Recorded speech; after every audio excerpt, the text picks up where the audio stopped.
يوجد فئات كثيرة من جميع الأعمار لا يعرفون شيء عن تاريخ وآثار بلادهم، مع أنهم يوجد منهم المتعلمين وحاصلين على شهادات جامعية كبيرة، لكن لا يعرفون شيء. ومع العلم أن الأجانب يأتون من جميع أنحاء العالم يعرفون ويدرسون تاريخ أجدادنا ويتعرفون عليه. تعالوا بينا ننزل نسأل الناس عن إيه اللي يعرفوه عن كتاب وصف مصر. عملوا نابليون ايام الحمله الفرنسيه. نعم. كتاب ايه؟ وكان معاه حوالي 170 عالم هم اللي كتبوا الكتاب ده. مين ده؟ في اجزاء كتيره، اعتقد 30 حاجه و30 جزء، مش متذكر قد ايه بالظبط.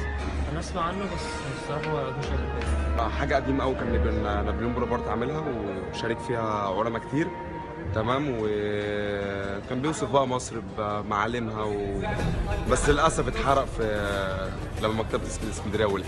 كانوا كتبوا فيه حال وصف مصر يعني وكده، بس انا ما قريتوش يعني عشان اعرف هو ايه بالظبط، بس ده اللي انا اعرفه. في خرايط في مصر وموسيقى ورسمين شارع في مصر، حاجات زي كده.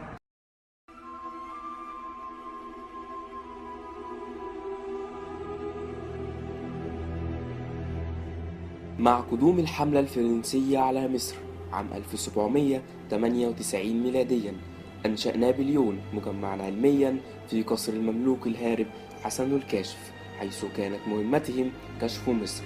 وانطلق العلماء يؤدون المهمة والفنانون يسجلون، اعتمدوا على ريشاتهم حيث لم يخترع الكاميرا في ذلك الوقت.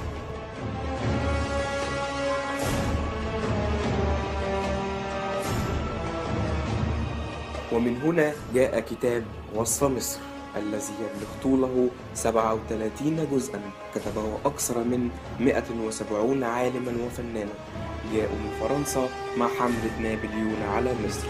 وهذا أول ما رأوا تمثال أبو الهول الغاطس في الرمال، وأول تسجيل الهرم وأبحاث العلماء في سراديبو. ولم يترك العلماء والفنانين الفرنسيون شيئا وإلا وتم نقله بكل أمانة مذهلة.